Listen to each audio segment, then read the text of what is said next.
कभी सोचा है कि कुछ लोग इतनी आसानी से सफलता कैसे पा लेते हैं? आज हम सफलता के 1001 सुपर टिप्स इस किताब के जरिए इसी राज को जानने की कोशिश करेंगे। तो चलिए साथ में निकलते हैं सफलता के इस रोमांचक सफर पर। जिंदगी में सफलता ये एक ऐसा शब्द है जिसके पीछे हम सब भागते हैं ना। चाहे कोई छोटा सा लक्ष्य हो या कोई बहुत बड़ा सपना, हम सभी अपनी जिंदगी में कामयाब होना चाहते हैं। ये किताब हमें सिर्फ सपने देखना नहीं सिखाती, बल्कि उन्हें हकीकत में कैसे बदलना है ये भी बताती है। तो चलो देखते हैं वो कौन से दमदार सिद्धांत है जो हमारी मदद कर सकते हैं और सफलता की ओर पहला कदम बढ़ाते हैं। देखिए, सफलता का कोई भी सफर हो, वो हमेशा हमारे दिमाग के अंदर से शुरू होता है। तो सबसे पहले बात करते हैं हमारी सोच की, क्योंकि हर बड़ी कामयाबी की शुरुआत एक छोटे से विचार से ही तो होती है। इस किताब में एक बहुत ही गहरी बात कही गई है। अगर कोई इंसान खुद पर काबू पा लेता है तो दुनिया जीतना उसके लिए आसान हो जाता है। इसका सीधा सा मतलब है कि असली जंग बाहर नहीं बल्कि हमारे अपने अंदर है। हम जैसा सोचते हैं हमारी दुनिया वैसी ही बन जाती है। आज हम जहां भी हैं अपनी कल की सोच की वजह से हैं, और हमारा आने वाला कल कैसा होगा ये हमारी आज की सोच तय करेगी।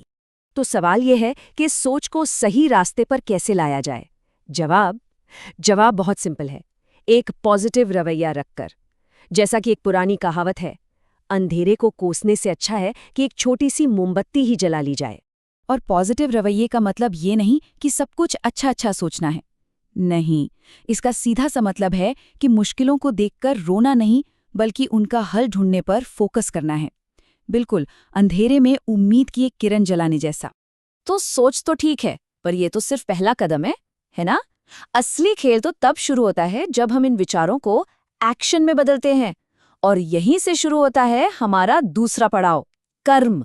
और यहीं पर पता है, किताब एक बहुत बड़ी गलती से हमें सावधान करती है, और वो है सिर्फ बातें बनाना और काम कुछ नहीं करना।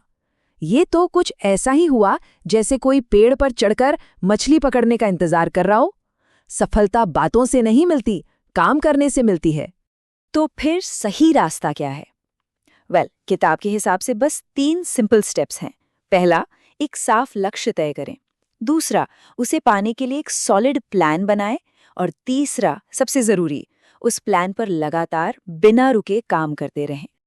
और हाँ, एक बात और, तेजी से भागना जरूरी नहीं है, लगातार चलते रहना जरूरी है। कितनी अच्छी बात कही गई है, धीरे चलने से मत डरो, डरो अगर एक ही जगह पर खड़े हो तो। ये बात गांठ बांध लेनी चाहिए कि सफलता कोई लॉटरी का टिकट नहीं है जो अचानक लग जाए। ये तो हमारी तैयारी का फल है।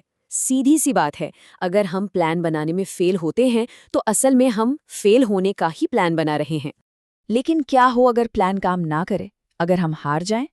यहीं से कहानी का सबसे जरूरी हिस्सा शुरू होता है, असफलता यानी फेलियर। ये किताब सिखाती है कि हार का मतलब अंत नहीं होता, बल्कि ये सीखने का एक और मौका होता है। देखिए, असफलता को देखने का नजरिया ही सब कुछ है। कुछ लोग इसे रास्ते का अंत मान लेते हैं, सोचते हैं बस अब सब खत्म। लेकिन दूसरी तरफ जो कामयाब लोग होते हैं ना, वो इसे एक नई शुरुआत की तरह देखते हैं, आगे बढ़ने का एक मौका समझते हैं। तो फिर असली असफलता है क्या? किताब कहती है, असली हार वो नहीं है कि हम गिर गए। असली हार तो तब है जब हम उस गिरने से कुछ सीखें ही नहीं। हर ठोकर कुछ न कुछ सिखाने आती है। कहने का मतलब ये है कि सफलता की बिल्डिंग असफलता की मजबूत नींव पर ही खड़ी होती है। हमारी हर गलती हमें पहले से ज्यादा मजबूत और समझदार बनाती है। तो हमने सोच की बात की, एक्शन की बात की, असफलता की भी बात कर ली। अब आते हैं सबसे आखिरी और शायद सबसे गहरी बात पर, हमारा नजरिया, हमारा दृष्टिकोण। क्योंकि सिर्फ मंजिल पाना ही काफी नहीं है, सफलता का सही मतलब समझना भी तो जरूरी है। इस किताब के हिसाब से जानते हैं असली सफलता क्या है? वो है अपनी जिंदगी को अपनी शर्तों पर जीना। एक ऐसी जिंदगी जीना जिसमें खुशी और सुकून हो। मतलब सफलता को पैसों से नहीं तोलना चाहिए। असल में कामयाब तो वो इंसान है जो कम में भी खुश रहना जानता हो, जो संतुष्ट हो। और शायद इस पूरी बातचीत का जो सार है वो इस एक लाइन में है कि हमारी असली शान कभी न गिरने में नहीं है, बल्कि हर बार गिरकर फिर से उठ खड़े होने में है। यही हिम्मत हमारी असली जीत है। तो चलिए अब जाते जाते उन 5 आदतों पर भी नजर डाल लेते हैं जो इस किताब के मुताबिक सफलता के रास्ते में सबसे बड़े रोड़े हैं। पहला, सबको खुश करने की कोशिश करना। दूसरा, बदलाव से डरना। तीसरा, बीते हुए कल में ही अटके रहना। चौथा, खुद को कम समझना। और पांचवा, जरूरत से ज्यादा सोचना। तो अब सवाल सिर्फ एक है, सफलता की ये कहानी शुरू कब होगी? याद रखिए, आज का एक छोटा सा कदम आने वाले कल को शानदार बना सकता है। तो शुरुआत आज से ही हो जाए।